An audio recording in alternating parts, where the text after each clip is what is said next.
That Washington football team is really fucking good. Everything we do is going to be about winning. Okay, we're going to learn to do things the right way, and that's the only way we're going to do them. Because if it doesn't help us, we're not doing it, man. That's just as simple as it gets. Win the Super Bowl. That's I mean it, too. You know, one of the things that the only reason you become a head coach in this league, in my opinion, is to win. That's it. That's the bottom line. If you do it for any other reason, you're wrong.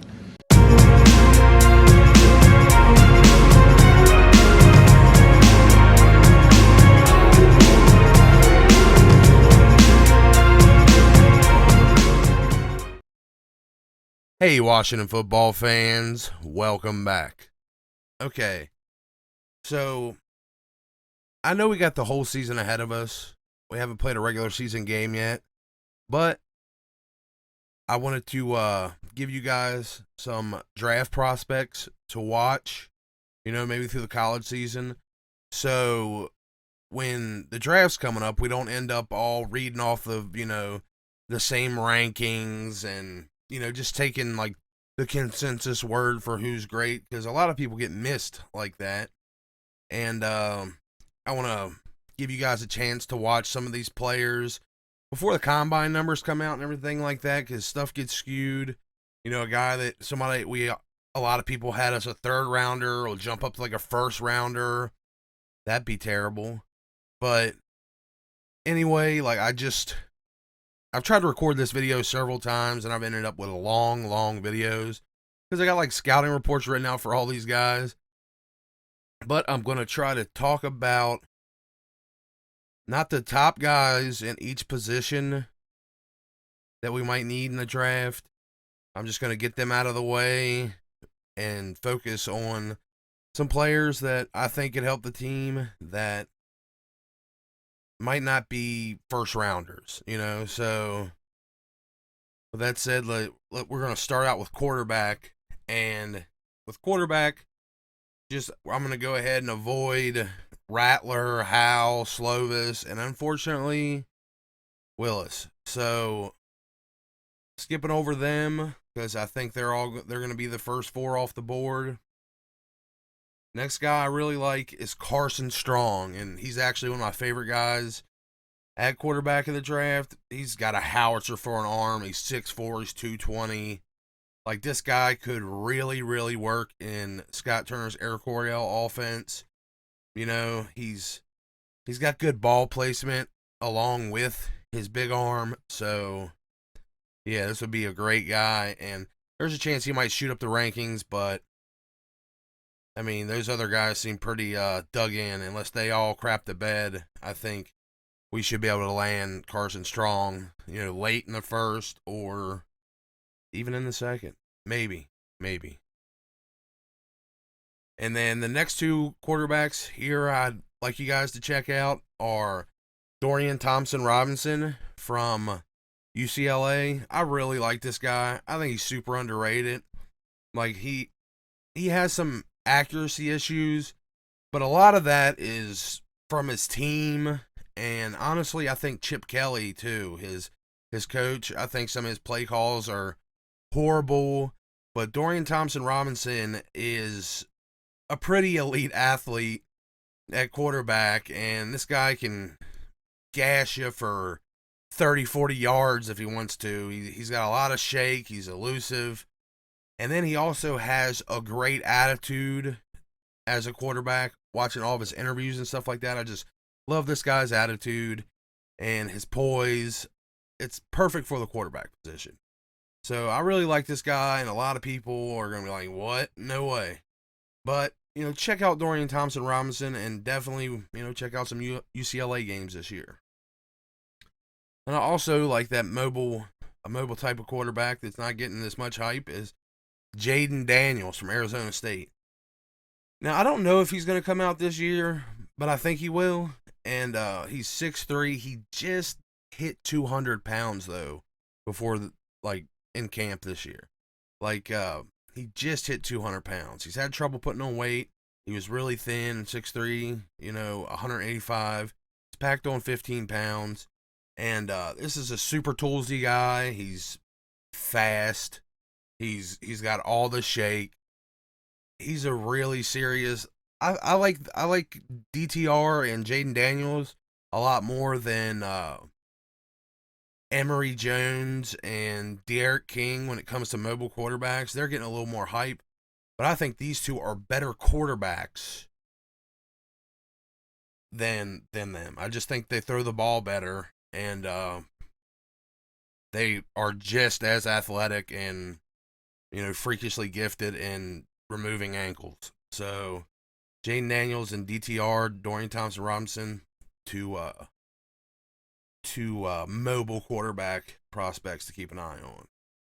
And then there's also Desmond Ridder from Cincinnati, 6'4", 220 pounds. Out of all those, scrambly, running type quarterbacks, he's probably built the most durably, and I think he might have the worst accuracy though out of them. Not looking at the numbers, just looking at the way they play, I just feel like Desmond Ridder, I don't know, he's got a little more accuracy problems, but he has more tools. He's got a bigger arm than them. He's like, this is a guy that if he's got the proper coaching and development, I think he could be something serious. But he's also a kind of guy that you either are all hyped about him or most people just completely write him off. But yeah, it's all or nothing with him as far as people are looking at him coming in this year. But Cincinnati itself, that school was going to be serious this year, so you should check out some Cincinnati games. Then Tyler Shuck, he was at Oregon. He transferred to Texas Tech. 6'5", 220 pounds.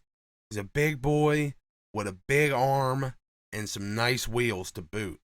He's a pretty raw player, but he's a gunslinger. And of course, he's going to have some accuracy issues playing like that. But people were giving, and people are going to call me crazy for this, but people were giving Trey Lance the Josh Allen comparison. But Tyler Shuck just fits it to a T. Like, he's got the big, strong arm, and he's similarly athletic. Like, Trey Lance is a freak of nature running the ball. I didn't see how a comparison to him and Josh Allen worked at all. Like, I know Josh Allen's pretty mobile, but damn, nothing like that. Tyler Shuck is just like the same traits as Josh Allen, pretty much exactly. Mobile enough and gigantic arm. Trey Lance is just a physical freak. I just didn't see that comp at all. I know the play style, whatever. I don't know. I think Tyler Shuck is a much closer comparison. And then this is one of my favorite guys going in here. I guess it might be a little bit of West Virginia pride or something like that. But Grant Wells from Marshall, 6'2", 203 pounds. He's that modern college style quarterback. He's got a pretty big arm, like decent. He's got a good arm.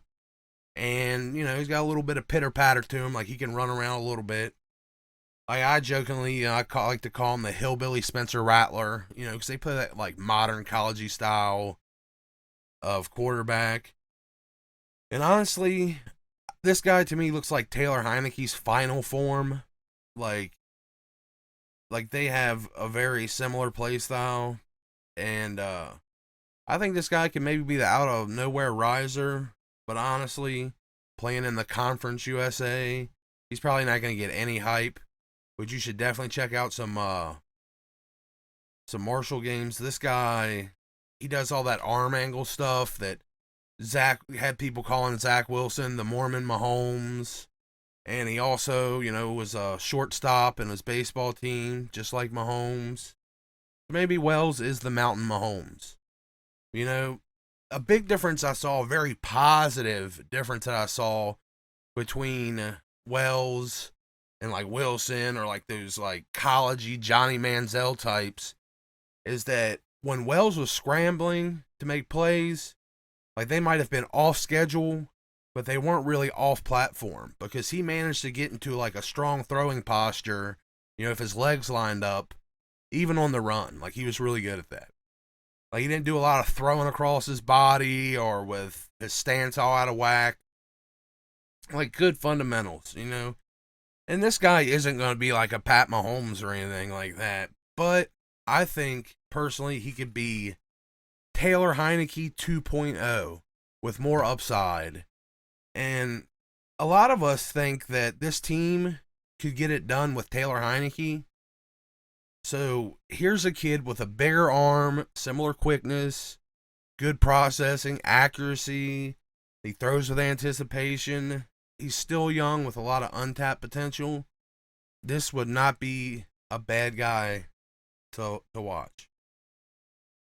Then some honorable mentions here. Like, these guys I don't think would be great for us, but they're fun to watch. I like Dustin Crum at Kent State. He's 6'3", 207 pounds. He plays a lot bigger than his weight sounds. He's got a big arm, and he's like a bruising rusher of a quarterback. He like reminds me of like a modern low-rent Dante Culpepper in that. Like, he's almost like a fullback that can throw the ball. Like, he's not like fast by any means, but this guy still gets it done by rushing, by just being a dog. Then we got Grant Gunnell from Memphis, 6'6", 230. He was a 4-star recruit. This is an honest-to-goodness Texas Friday Night Lights kind of quarterback prospect. He had every Texas State quarterback record. He committed to Arizona. He's seen that was a bad idea. Now he's going to Memphis. He transferred to Memphis. And Memphis' offense kind of hums. He's probably going to have a great pass-catching running back there. It's kind of what they do. And he's going to have some deep vertical threats. I really think he's going to take a big step up. And this guy might be like a shocking rise. Or at the very worst, he's next year's Davis Mills. Davis Mills was that, like, you know, oh, well, he was a 4-star recruit, you know, blah, blah, blah. Like, everybody was going off that old stuff, and just because he put together a pretty decent season at Stanford, everybody's like, oh.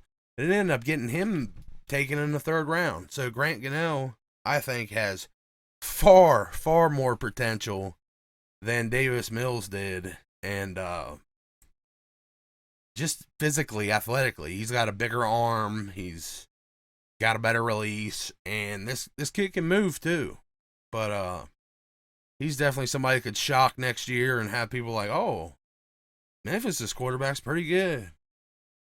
Well, moving along from that to linebacker. Now, man, I watched tape on like 30 guys at linebacker at least. Like, it's my favorite position to watch. And right there with wide receiver and quarterback, like, it's the deepest I quote unquote scout, because I'm not a scout, but it's the deepest I scout into it. I watch tape, and yeah, there's at least, I've like watched tape on 30 guys so far, you know, at linebacker for this season. That's why it's kind of taking me a while to get these videos out. I've been watching, like I said, this video was originally like an hour and a half long. So, re-recording it again.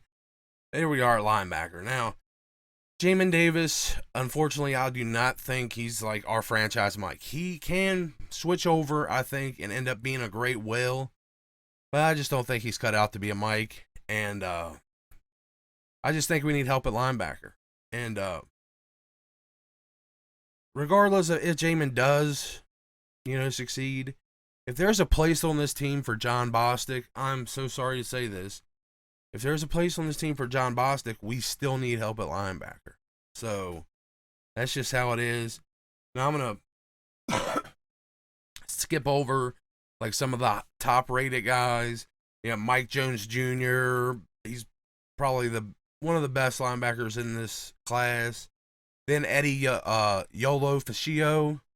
This guy, he might be the best all around, but he's only got last year on tape. He's only got a few games, like, well, maybe 10. I think he played last season. That was it. He looked good, but it's a small sample size, but he could definitely be a guy with another good season put together. They could definitely be like a first rounder. And you got Christian Harris from Alabama. He's getting all that hype. It's an Alabama linebacker, so he could get the hype, but it still end up going in the third. But I don't think so. This is definitely a first round linebacker.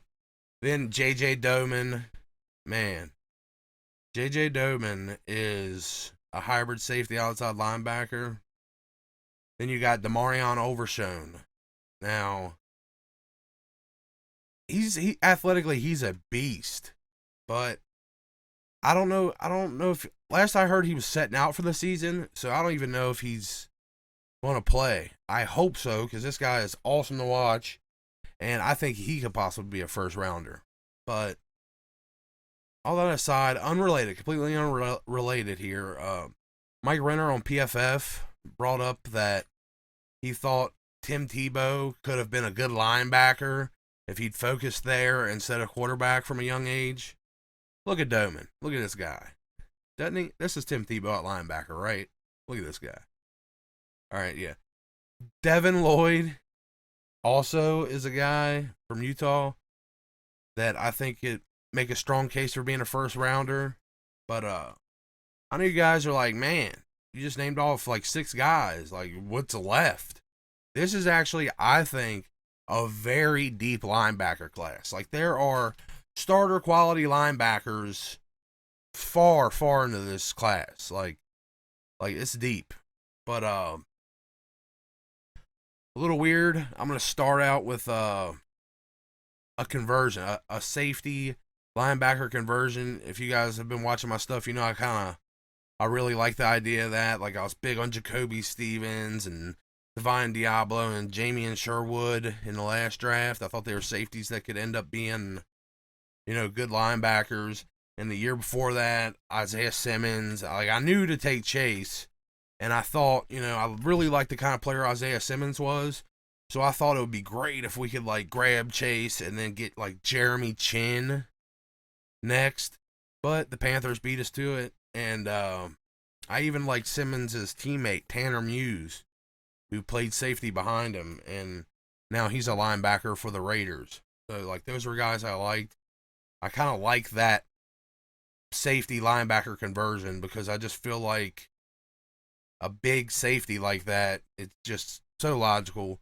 Because, like, you need coverage at linebacker now. So it's just like a logical transition. With that in mind, I like Sterling Weatherford from Miami, Ohio. 6'3", 221 pounds. He's insanely productive all around the field. Like, this guy can penetrate into the backfield, stop the run, get sacks on the quarterback, pick off passes across the middle. He's got nice burst to close distance and break up passes. Comes downhill on the ball carrier. All that stuff. I think this guy would be a perfect transition to linebacker. And, for Miami of Ohio, I think he'll be there. Second, third round, something like that. And also, other than like safety to linebacker conversions, you guys might have picked up on that I really like homers.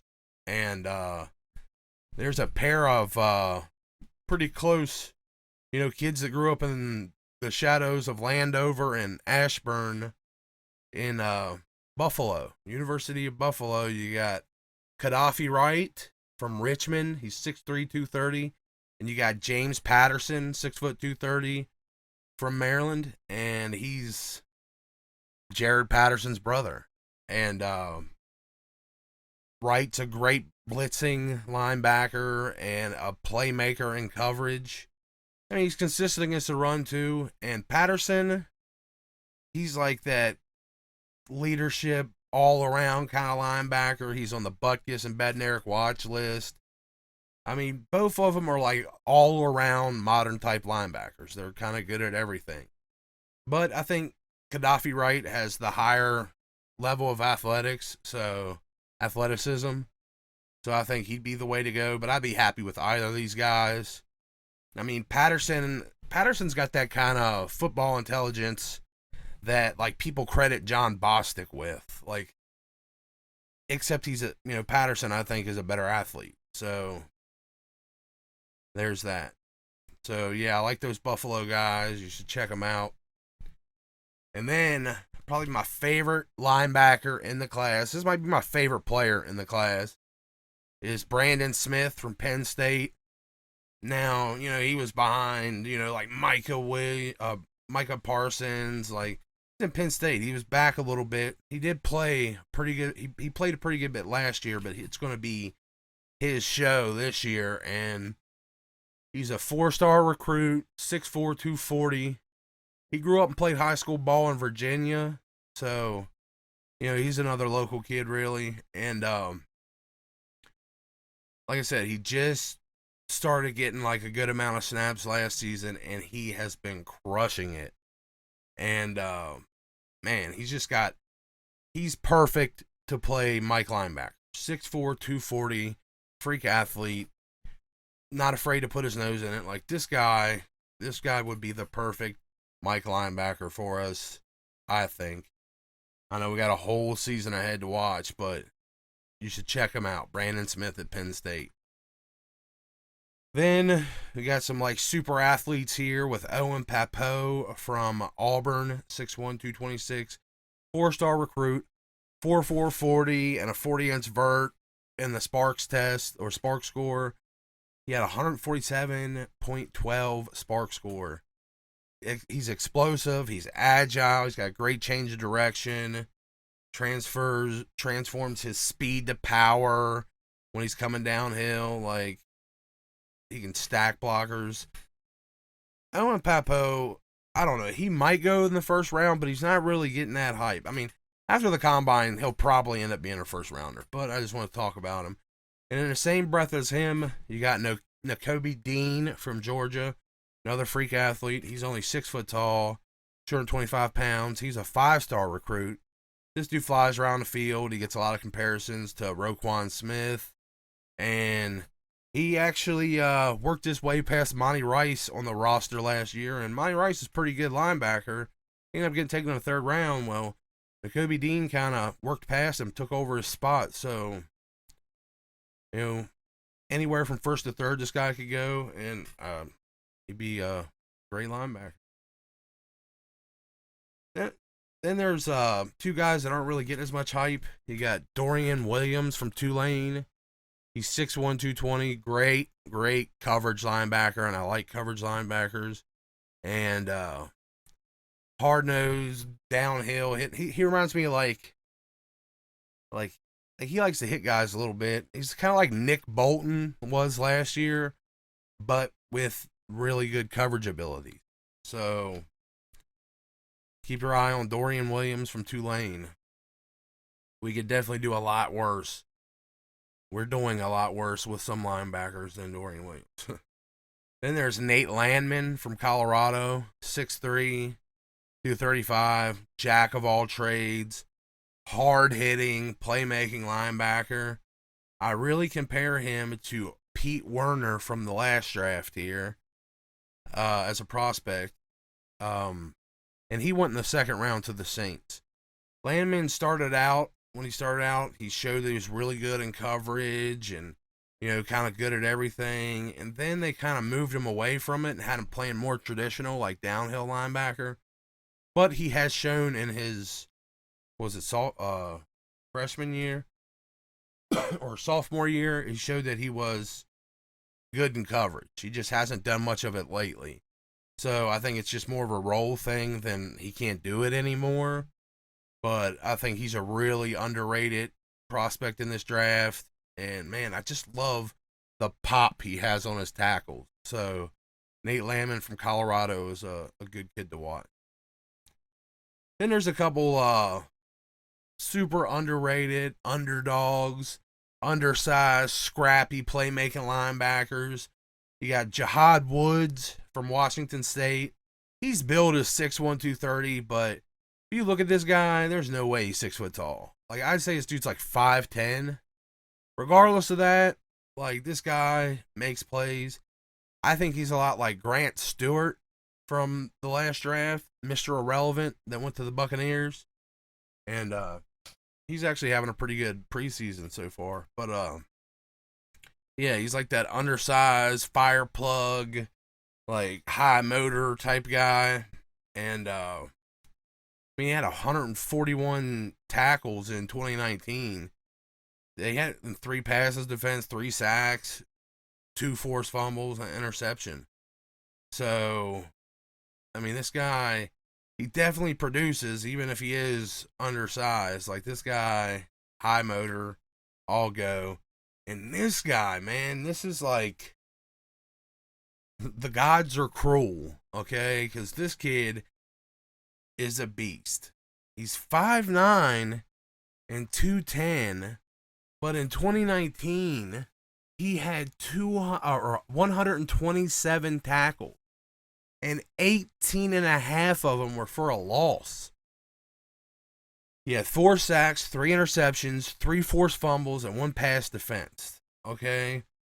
Now, this year, he had less game. He had 1 less game or whatever. He ended up with 114 tackles, 10 of them for a loss, 1 sack, 1 interception, 3 passes defense. This guy flies all over the field. Carlton Marshall from Troy. Did I say that? Jeez, I hope so. But yeah, Carlton Marshall from Troy is just a beast. It's so sad this dude isn't 6'2". If this dude was 6'2", he would be a top 10 pick. The way he plays is just ridiculous. It's kind of like Ardarius Washington from last draft, the 165-pound safety, or whatever he was. Man, it's just kind of sad that this guy's so talented and he's got so much go to him, so much grit, and I really think he's probably going to get held back by his size. Now, if you want like a good nickel linebacker, like, somewhere like riding the line between safety, but even at 5'9", he's small, almost too small for safety. But I don't know. This guy's a great player. I love watching him, and wherever he goes, they're going to end up with a good player. Speaking of safeties, for the safety position, not conversion to linebacker. Now, we could be either looking for like a guy to replace Landon Collins when we inevitably do. I know he's looking great. I know the team's talking good about him, but we got to pay him a lot of money. So he's probably going to end up, something's going to happen before his contract ends. I don't think he's going to play out his whole contract here. And, we could use a guy to replace him, and we already really need a deep, free safety. Now, Derek Forrest, I think, could be that, but he also could be the guy that replaces Landon, as that, like, extra nickel, down there with Cam Curl. Anyway, there's one guy in this draft, Kyle Hamilton, that you're going to be hearing about from everybody. Okay, everybody is just salivating over this guy. He's probably going to go top 10. He's a 6'4", 220-pound safety that's already getting compared to Derwin James. So, like, if this guy happens to be there at our pick, which will probably be later than 20 this year, you got to take him. You got to. Like, trade Landon Collins away for, like, a sweet frog punch card or something. But you take this guy if he's there. And he's just a monster. He would make our insane defense even better. You could just play him in, like, a overhang role like JOK played or whatever. This guy, at that size and weight, he can play anywhere on the field still. Like, he can still play deep and shut it down. Like, he's a freak of nature. Also, there's Jordan Battle. It's like a whole tier down, though, after Kyle Hamilton, though, I feel like, when it comes to everybody else, because he's just this insane prospect. But Jordan Battle from Alabama is a monster. He's very, very good. The guy I think would be, if we were going to go, hey, first round, all the quarterbacks are gone, take the best player on the board. If Brandon Joseph is still available, Brandon Joseph would fill our single high need perfectly. Like, this guy's probably the rangiest safety in the class. Like, he's good. Great coverage. He's just good. Like, he's definitely fighting for that second or third spot as safeties go in this draft. But anyway, skip ahead of them. Like, we're probably not going to be able to get any of them. So let's look at guys that'll more closely be in our range. We got Leon O'Neal from Texas A&M, 6'1", 210. He's a human missile with attitude. Plays with a mean streak. He's a hell of a playmaker. I think this is a guy that when he'll be in a position, this is just hypothetical. This isn't like anything I've seen, but I feel like this guy be bearing down on a receiver when he's about to catch the ball, and he has to struggle in his mind whether to break it up or let the receiver catch it so that he can hit him harder. Like, that's what he plays like. It makes me wonder if he thinks that way, because man, this guy likes to crack people, and at 6'1", 210, he's definitely pretty good at it. And then we got Smoke Monday from Auburn, who's like a similar hard-hitting physical safety, 6'3", 200 pounds. He'd be nice, to be developing for, that big nickel role if, we're going to get rid of Landon. But I don't think he has as much downfield ability. Then we got Jaquan Brisker from Penn State. He's 6'1", 212. I think he's got a lot of great potential in coverage. He's got great instincts and timing. And he likes to punish guys, too. Like, this is a guy that can play the free safety position, like, play deep, that we need him in, and still just punish guys while being a sure tackler. This guy only missed one tackle last season, so really good. Penn State, there's a lot of reasons to watch Penn State.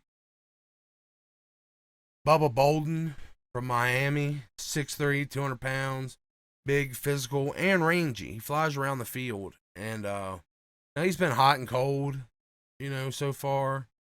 But anybody that is capable of, like, open field tackling Tutu Atwell multiple times is a great athlete and worth keeping your eye on.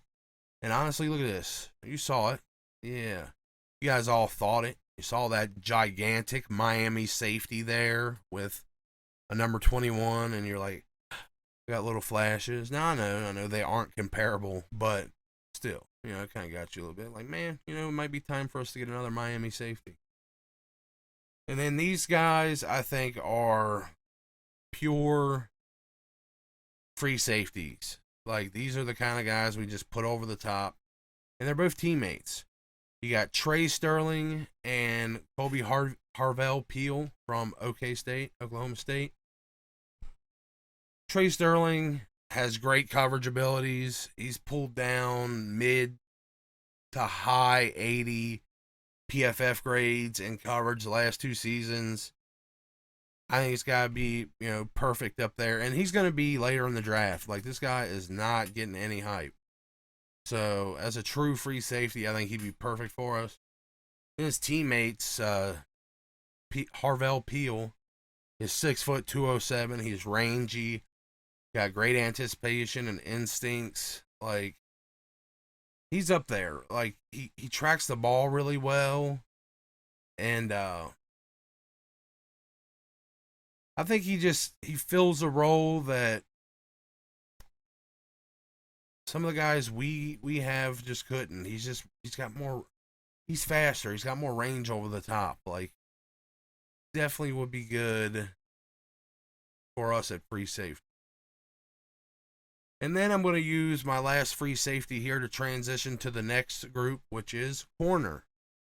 Now, you might think we don't need any corners because, we're actually got that nice surprise of having, Torrey McTyer look so good, and you add him with William Jackson III and Kendall Fuller and Ben St. Juste and Moreland. It's like, hey, we're pretty good at corner. But it never hurts to add more pieces because corner is a very important position. So my last safety is going to help me transition to those. And basically, let's just look at Texas Tech's secondary. You got Marquise Water at safety that transferred from Duke. He's 6'1", 216 pounds. This guy does not give up any big plays whatsoever. Okay, he's great in deep coverage. He's not letting you throw it over the top. That'd be great for us. And his teammate, his new teammate, DeMarcus Fields, he had 11 pass breakups last season. He's had 34 in 4 seasons with 4 interceptions, 2 sacks, 3 forced fumbles. He's 6 foot, 200 pounds. He gives you a lot of reasons to be excited. And I like this kid. Watching him play, I really like DeMarcus Fields. And his teammate, Adrian Fry, third guy in the Texas Tech secondary, he interests me too because he was down a little in his production since his freshman year. But that freshman year, he came out and he had 12 PBUs. He had 5 interceptions. Like those kind of flashes, if he could get back to anything like that, this guy can be a super sleeper because nobody even knows who Adrian Fry is. But yeah, definitely check out that Texas Tech secondary. They are serious. In this class, though, there's only one perfect corner for us that kind of goes with everything we've been trying to do. You know, Jack Del Rio has brought in William Jackson III and drafted Ben St. Juste so he can play more press and man coverage. Like, that's what he wants to do. And there's one corner in this draft that does that better than anybody else, and that's Sauce Gardner. Ahmad Sauce Gardner from Cincinnati, 6'2", 190.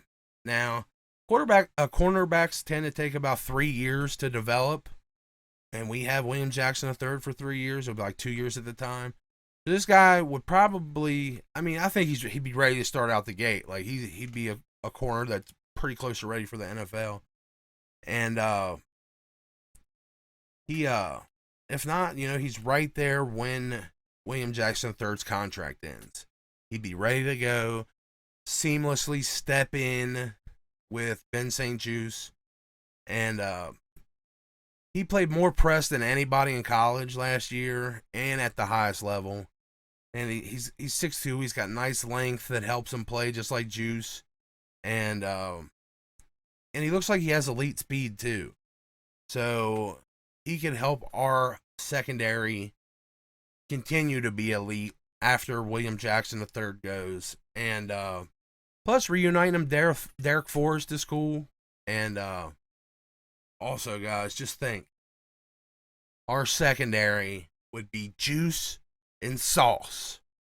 I don't know. I just think that'd be funny. So, yeah. Juice and Sauce. Sauce and Juice.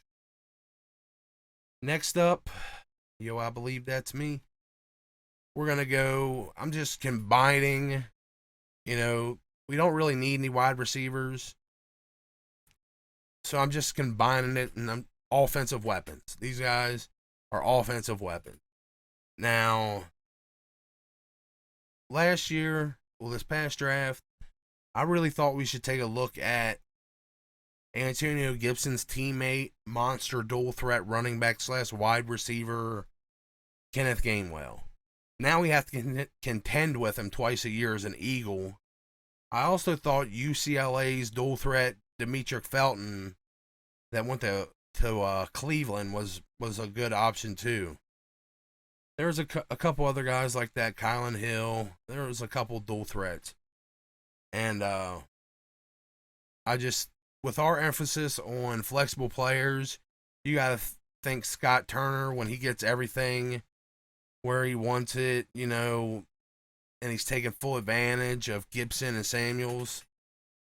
Their ability to line up everywhere. Like, J.D. McKissick's contract ends, this year. Like, it's over. So, while Jarrett Patterson is looking awesome right now in the passing game too, I think it would be a good idea to get somebody with similar skills to Gibson, so that if something happens to Gibson, we could keep this offense humming. We don't want to lose a big piece of it if something happens. And in this draft, the one that stands out to me is Aniyah Smith from Texas A&M. Physically, he's a carbon copy of J.D. McKissick at 5'10", 195, but has a very similar skill set to Gibson. He's just a dynamic ball carrier, receiving and rushing. He's the definition of an offensive weapon. Not only will he break your ankles in space, he'll break your tackles if you get close enough.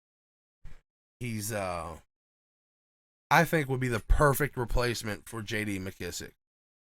And that would give us, like, him, Patterson, and Gibson could be a crazy dangerous backfield. You also got Kyron Williams from Notre Dame, 5'9", 194. Super well-rounded. He's elusive. But he can break tackles and run through guys even at his size. He's great. He's a great receiving option. And he's a really good pass blocker also. So that's like a recipe for a perfect like third down back.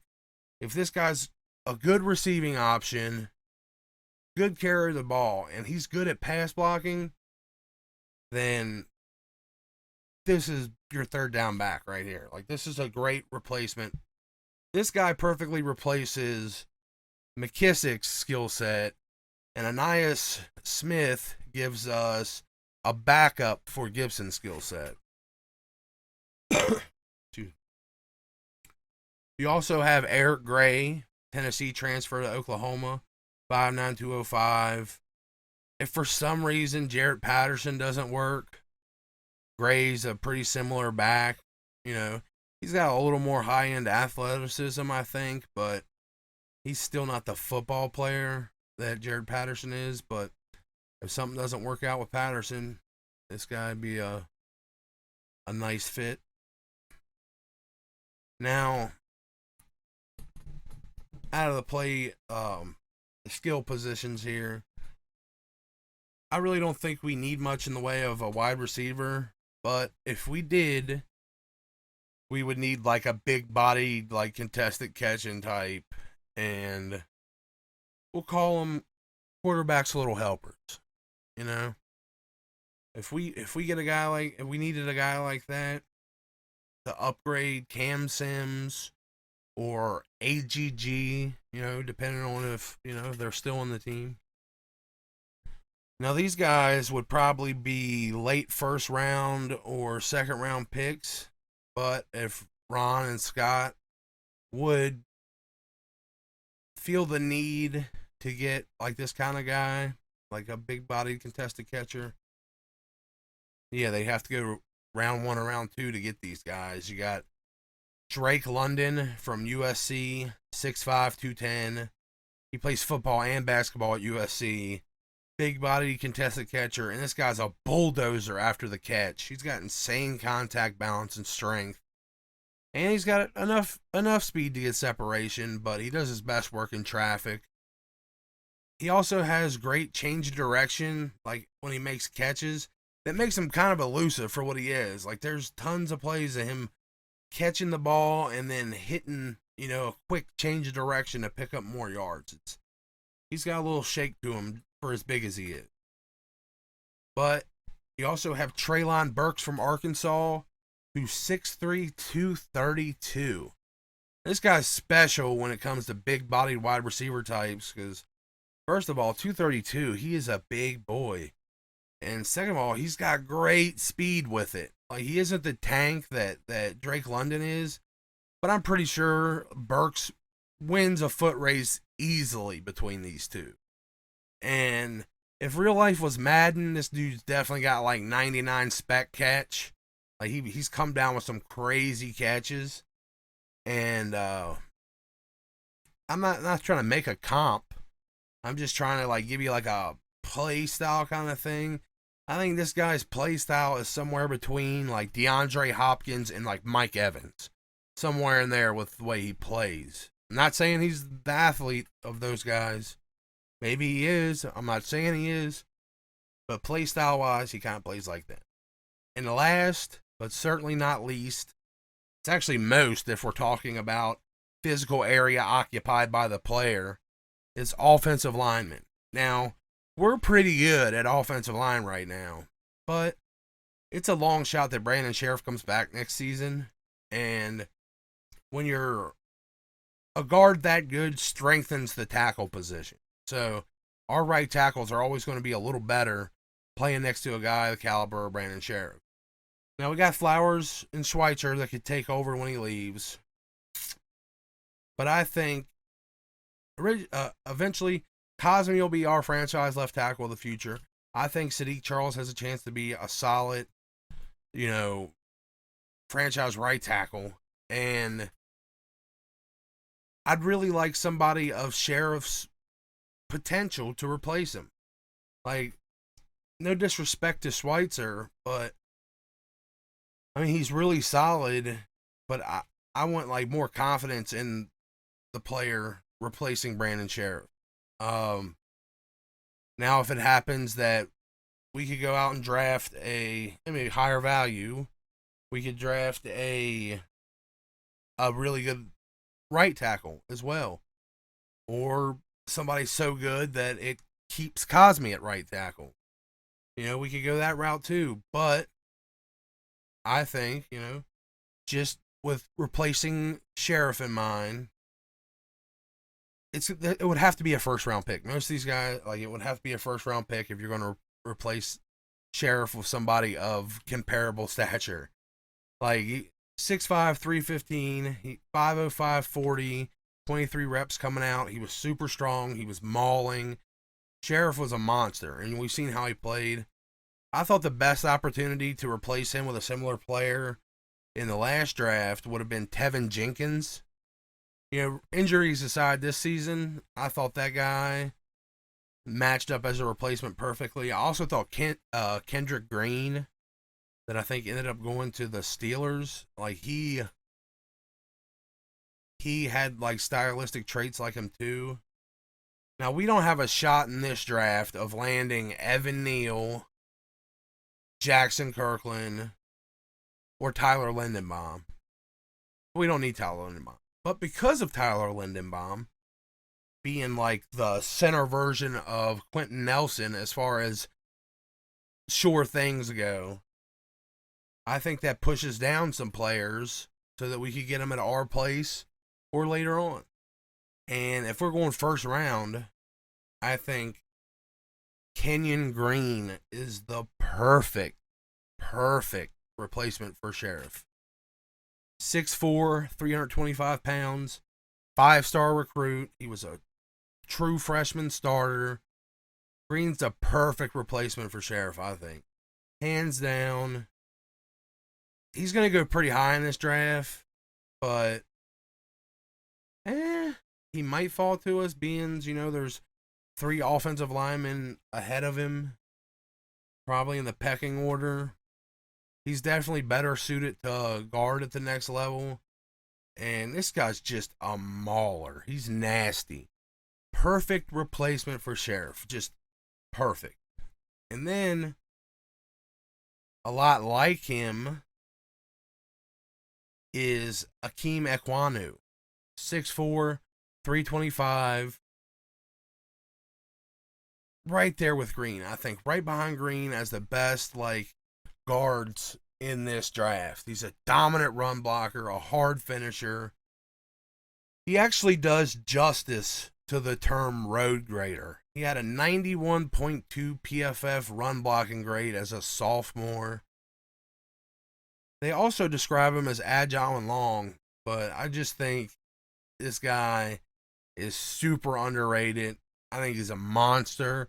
He's going to make it to the second round for sure. I think the way this draft is, it's going to push him down the board, and we'd have a chance to grab this guy in the second round, and that would be robbery. Also, some plug and play type guys. They're ready to play. These guys are super senior here as one. They've played the game for a while. We got Zion Johnson from Boston College, 6'3", 310. He's a great mover. He's got a strong ankle. He excels in run blocking, but he's great everywhere. Super senior, like I said. He got invited to the Senior Bowl last year and turned it down because he could come back for another season. And this guy's ready to go. he's not going to get any better. He's already NFL starting quality right now. Like, he's ready to go. He's got everything down. He's a great athlete, and he's ready to go. And just like him is Thayer Mumford from Ohio State. He's 6'6", 331. This guy, wily vet, solid starter, right out of the draft. Both these guys are ready to go. You might not have the high end like potential with like Kenyon Green and Akeem Ekwonu, but these guys are ready to start day one. They're what Andrew Thomas, I don't know, the Giants left tackle that they got like early in the first round. They're whatever he was supposed to be, but at the guard position. You just switch these guys to guard and they're ready to go. Well, Johnson's already there, and I think they're switching Mumford to there too. So these guys would be great starter quality guards for the NFL, and they'll probably be late second round picks. And you also have Charlie Cross from Mississippi State, 6'5", 305. He's like that super athletic type of offensive lineman. He doesn't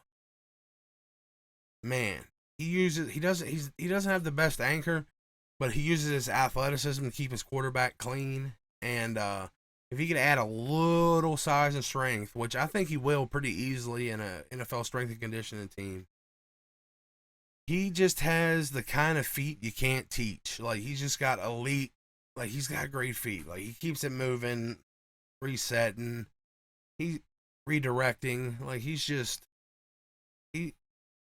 talented. Not as strong as other guys, but talented. And in the same exact boat as him is Zion Nelson from Miami, 6'5", 317. He's a tight end converted to offensive tackle, so he's going to have that great athleticism. He's going to be a great run blocker. You know, he's solid in the passing game, but he doesn't look as strong. Like, his doesn't quite have the anchor, but he keeps churning and resetting to get the job done. Anytime I see a tight end conversion with this kind of athletic ability, I think about like Hall of Famer Brian Waters, offensive lineman for the Chiefs, I think it was. Like, he was that, like, a tight end converted to offensive lineman, or like Lane Johnson for the Eagles. It's like the same thing. So I'm not ready to jump out there and fully commit to Nelson or either of these guys really being like super great, but they definitely have elite athletic potential. And knowing our coach, he's probably got his eye on both these guys too. And then the last guy here, this is a small school monster, Trevor Penning from Northern Iowa. He's 6'7", 321 pounds. He's kind of a beast. He's explosive. He mirrors well. He reacts and resets nice. He's super strong. And he bullies defenders. And he finishes blocks in a way that, like, makes a statement. Afterwards, he goes and looks for another guy to pop in the mouth. It's just the way he is. You know, this is one of my favorite guys so far. And I know he's not playing, like, to the level of competition. But when you play a lower level competition, you want to see them completely dominate it. And that's what he does. Now, there's always a guy that goes in, like, between the 2nd and 5th round in the draft for like a small school offensive lineman. It just happens. And it's this guy this year. Like, you had Quinn Miners last season, and if you go all the way back to 27, you had Jordan Morgan, you had Alex Kappa in 2018, Trey Pipkins in 2019. These are all like D2 or D3 guys.